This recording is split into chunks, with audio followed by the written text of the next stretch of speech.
Skillbout. Learn from scratch.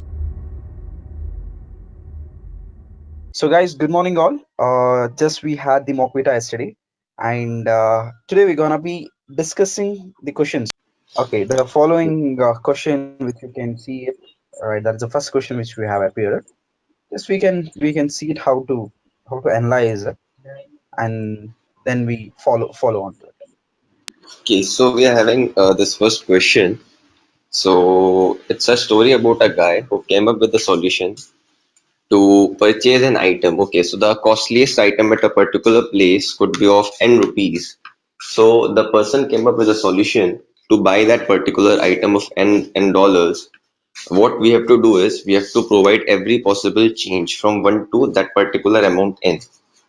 So the n is the maximum amount to be purchased. So what I have to do is the solution has to provide you all possible changes from 1 rupee to n rupee. That is, for example, if my n is 5, then I have to provide you 1 rupee coin, 2 rupee coin, 3 rupee coin, 4 rupee coin, 5 rupee coin. As in, one of the guys came up with a solution that we can use 5 coins. So to provide you 1 rupee, I'll give you a 1 rupee coin. To provide you 2 rupee, I'll give you 2 rupees coin. If I have to provide you 3 rupees, I'll give you 3 rupees coin, and so on. However, there's another person who came up with an alternative solution that instead of using 5 coins, we could use lesser number of coins to fulfill the required criteria. So I'll give you the straight example and we can discuss the logic later. So the person came up with a solution. Let's just use 3 coins, which are 1, 2, and 3. And it can suffice the exact same thing which 5 coins do. So this is done in this way. To give you 1 rupee coin, I'll simply give you 1 rupee. To give you 2 rupees, I'll simply give you 2 rupees. To give you 3 rupees, I'll give you 3 rupees. And to give you 4 rupees, I'll give you these 2 coins. This 3 and this 1. This is 4. And to give you 5 rupees, I'll give you 3 plus 2. 5.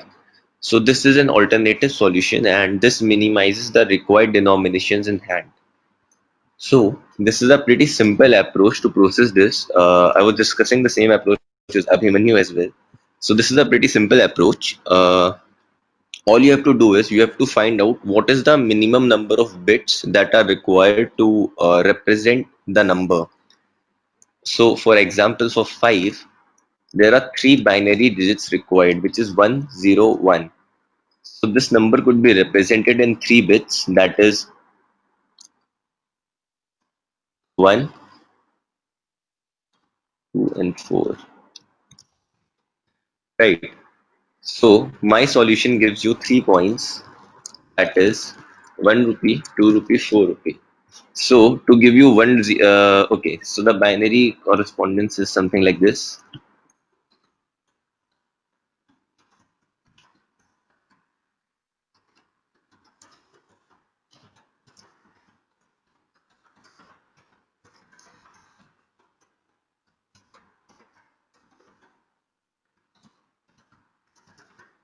Okay, so to give you 0 rupee, I don't have to give you any coin. To give you 1, I'll simply give you this 1 rupee coin. To give you 2, I'll simply give you this 2 rupee coin. To give you 3, I'll give you these 2 coins. To give you 4, I'll give you this coin. And to give 5, I'll simply give you these 2 coins, 1 and 4. Similarly, for example of 10, n is represented as 1010. That is 4 number of bits are required to represent 10. That is, I'll be needing 4 coins instead of 10, and I'll be giving you 1, 2, 4, and 8. Okay, so to make 1, I'll give you 1. I'll give you 2, 3. To give 4, I'll give you 4, 5. 3, I'll give you 1 and 4. For 6, I'll give you 4 and 2. For 7, I'll give you 4 and 2 and 1. For 8, I'll give you 8. 9, I'll give you 9 and 1. And I'll give you 9 and 2. That's it. So this was the explanation for first question. That is, you just have to find out the number of bits that are required to represent the number, and that would be your final answer.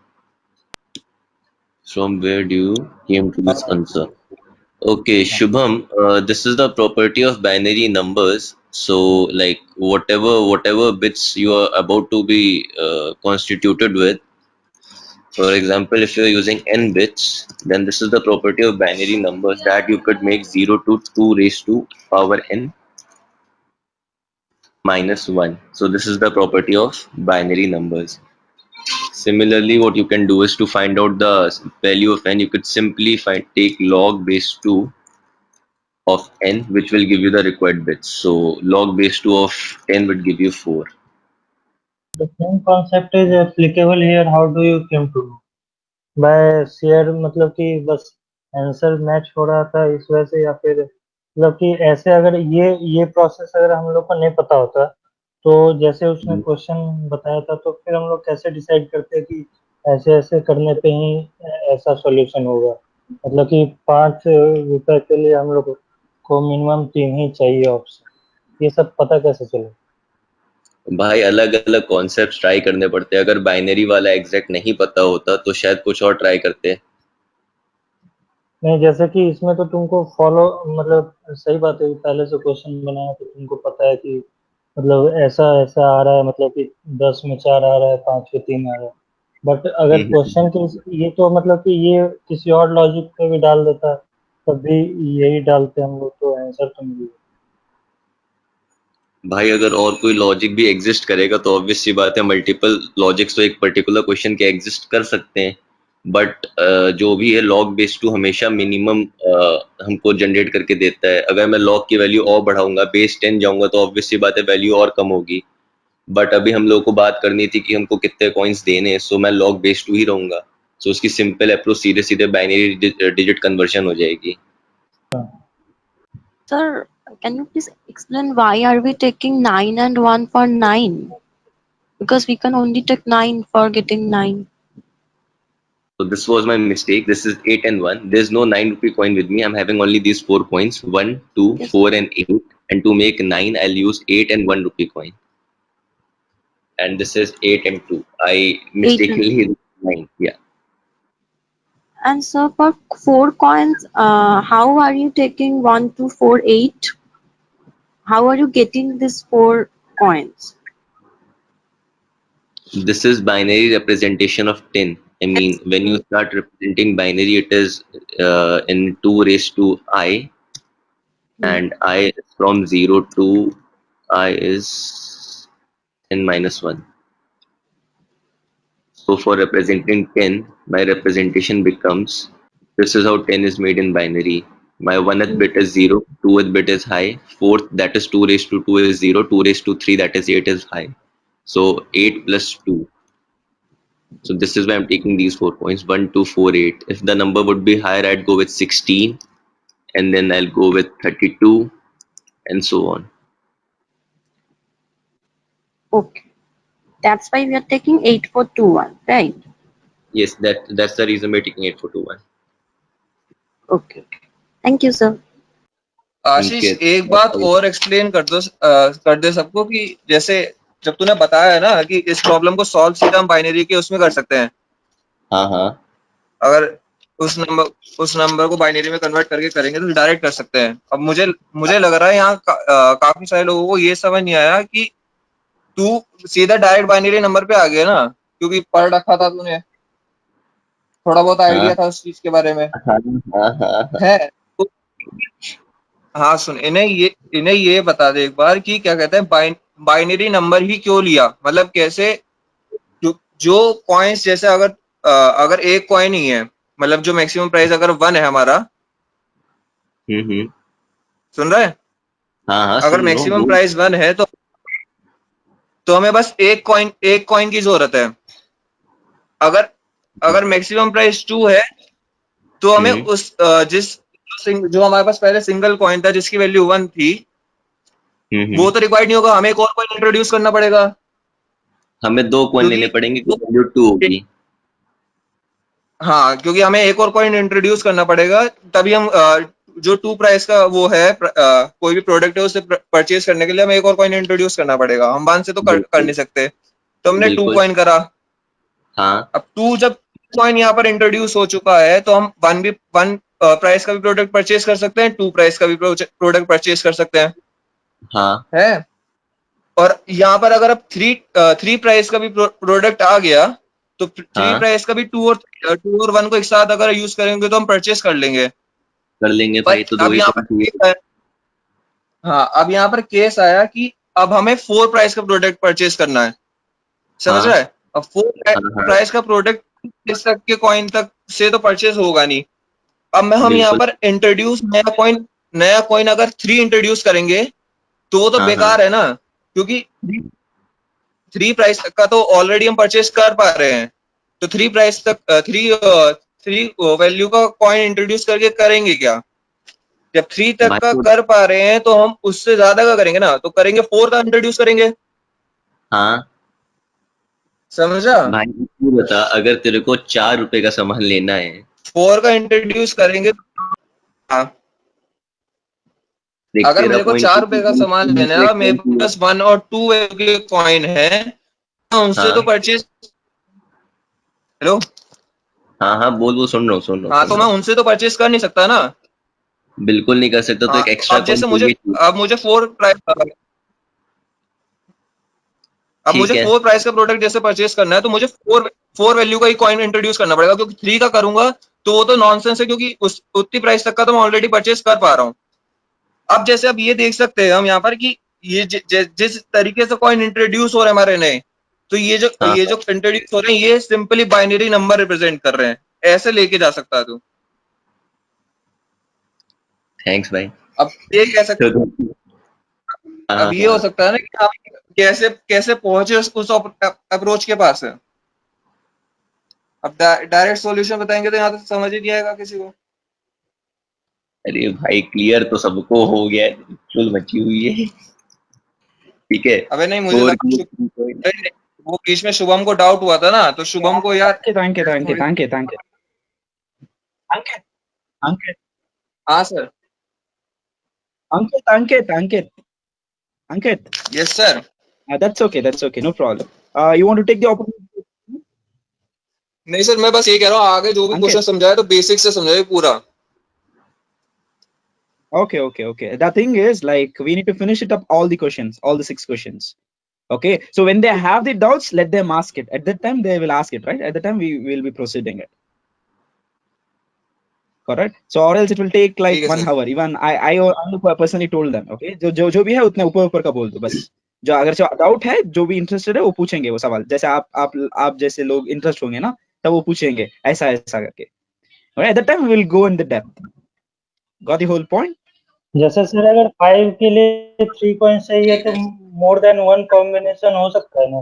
अगर ये पूछ दिया होता कि कौन कौन सा combination से ये 5 आया है, मतलब कौन 3 कॉइन से तो 5 बनेगा, लेकिन कौन कौन सा कॉइन लेके जैसे कि 1 2 एंड 3 ले सकते हैं, उसके अलावा कभी 4 लेके भी ट्राई हो सकता है। तो ये अगर पूछा जाता है तो फिर कैसे करते?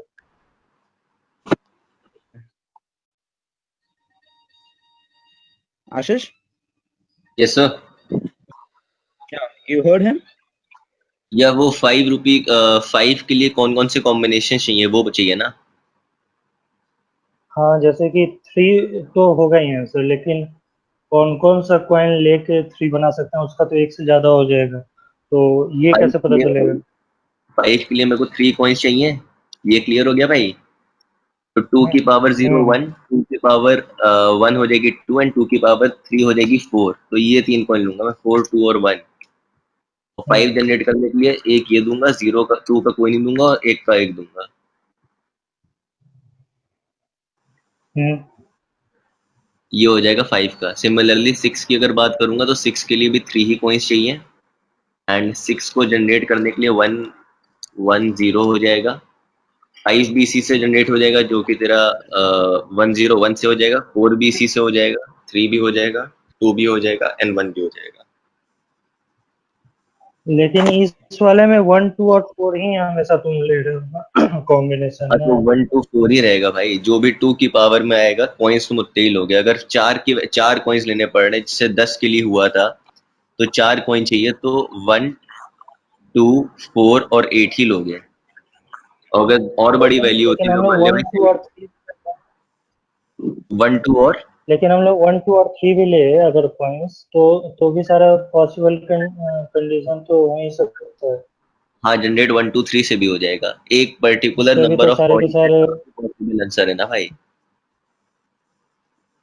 अब तुम भाई मान लो जैसे सिर्फ 2 रुपए तुम्हें जनरेट करना है, ठीक है, मिनिमम आंसर तो 2 ही कॉइन्स आएगा। अब मैं ले रहा हूँ 1,2, अब तुम चाहो तो 1,1 भी ले सकते हो, आंसर उससे भी आ जाएगा। 1 रुपी देना तो सीधे सीधे 1 दे दोगे, और 2 देना तो सीधे सीधे इन दोनों कॉम्बिनेशन दे दोगे। हाँ तो तो एक मतलब ही कि पॉसिबल कॉम्बिनेशन अगर पूछता कि 2 रुपीज कॉइन के लिए 2 कॉइन तो मिनिमम चाहिए ही, लेकिन कितने सारे कॉम्बिनेशन बन सकते हैं तो फिर हम लोग तो कैसे फिर उसके लिए बताते हैं, या हमको फिर अलग अप्रोच 10 लगानी रुपया पड़ेगी। के लिए 4 कॉइन तो चाहिए, बट हाँ तो उसके नंबर लिए ऑफ हमको अलग कॉम्बिनेशन अप्रोच क्या क्या हो लगानी सकता पड़ेगी। इसमें एपी भी यूज करना पड़ जाएगा, एंड जो बाइनरी बिट्स है वो तो चाहिए चाहिए, उसके साथ हम एपी भी यूज कर सकते हैं और अलग टेक्निक्स भी यूज कर सकते हैं सारे कॉम्बिनेशंस निकालने के लिए कि क्या क्या कॉम्बिनेशंस बन रहे हैं। है। सारे कॉम्बिनेशंस के लिए एक बार और रिपीट करना, मैंने सुना नहीं, मतलब कट रहा है आवाज।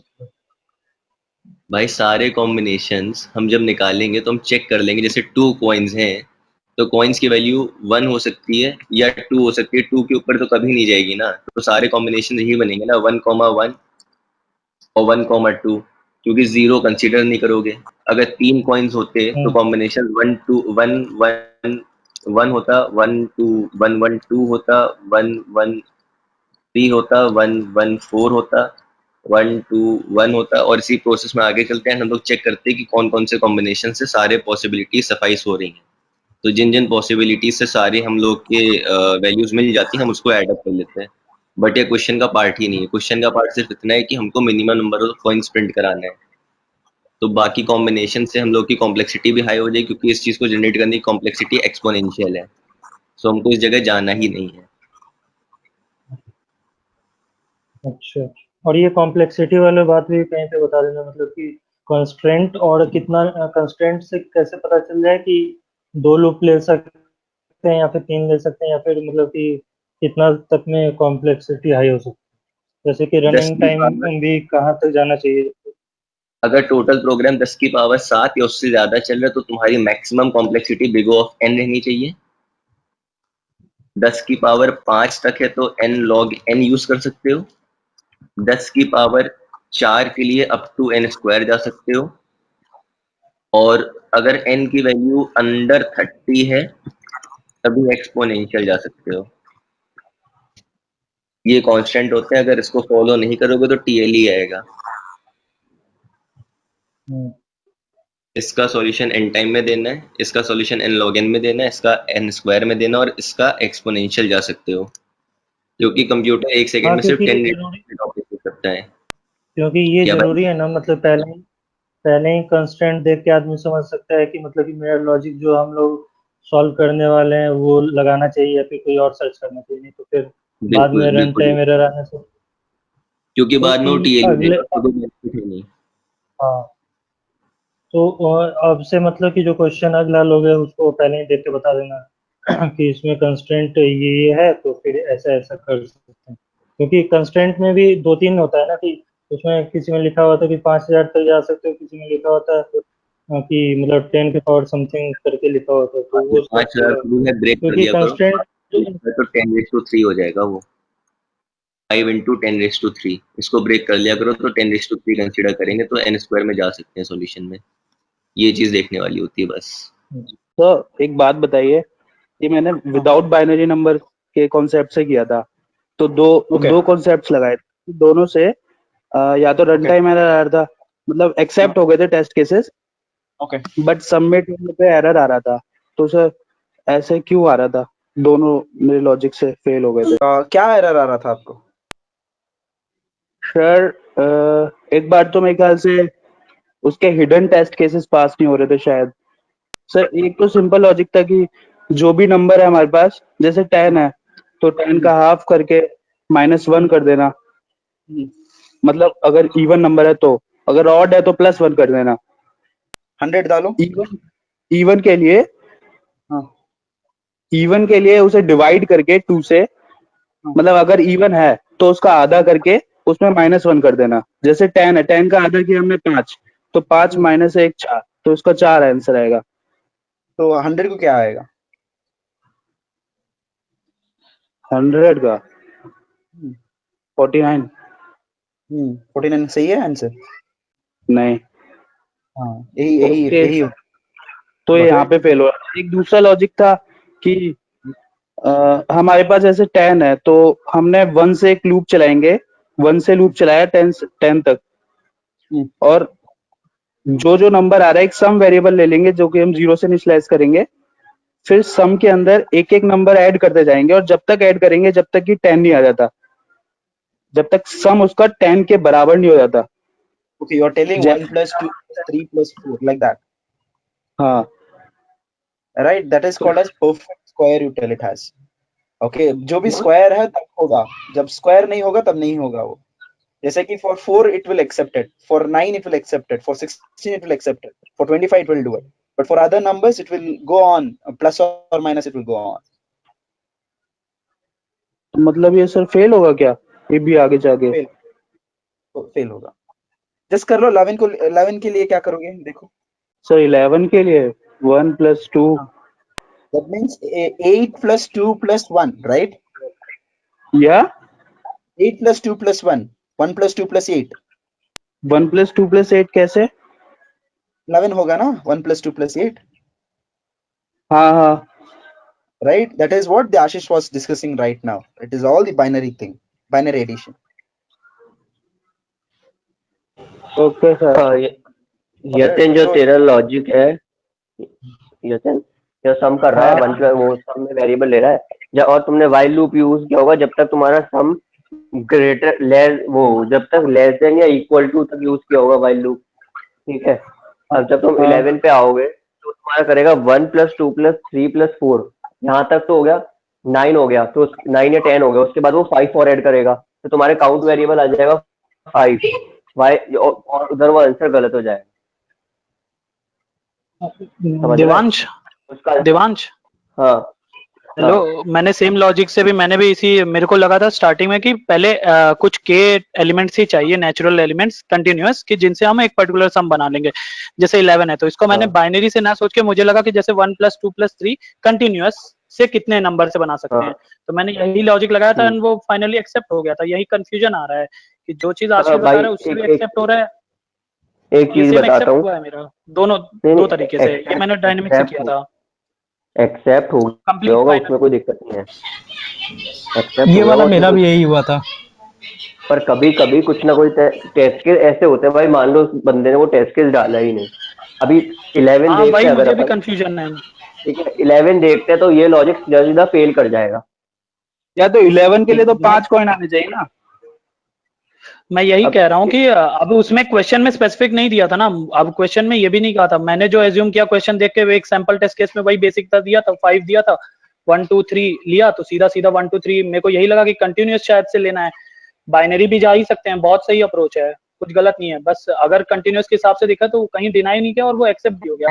तो कंफ्यूजन यहीं पे है कि क्वेश्चन कौन सा सही था, किस वे में।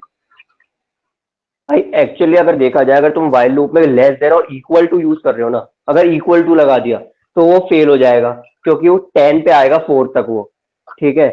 पर वो 11 पे अगर तुमने लेस देन यूज किया तो वो वहीं पे ब्रेक हो जाएगा, ठीक है। तो तुम्हारा अगर 11 वाला जो टेस्ट केस है वहां पे वो चीज फेल हो जाएगी, ये लॉजिक। बट ऐसा पॉसिबल है कि जो टेस्ट केस जिसने बंदे ने डाले हैं उसने कुछ ऐसे टेस्ट केस डाले वो जो पास हो गए, उसने कुछ जनरल टेस्ट केसेस ही डाले, इस वजह से कोड पास हो गया। ऐसा होता है। अभी जो अगला क्वेश्चन आएगा उसमें भी एक बहुत बड़ा इशू है टेस्ट केस में, वो मैं बताऊंगा। तो ऐसा होता है कभी कभार कि बंदे ने वो टेस्ट केस नहीं डाले, इस वजह से वो पास हो गया हो। समझ रहे हो बात? हम हर पॉसिबिलिटी सोच के चलते हैं, पर कुछ ना कुछ टेस्ट केस ऐसा निकल जाता है, पर वो बंदे ने नहीं डाला तो तुम्हारा कोड ऑफ कोर्स पास कर जाएगा। हाँ समझ रहा हूँ।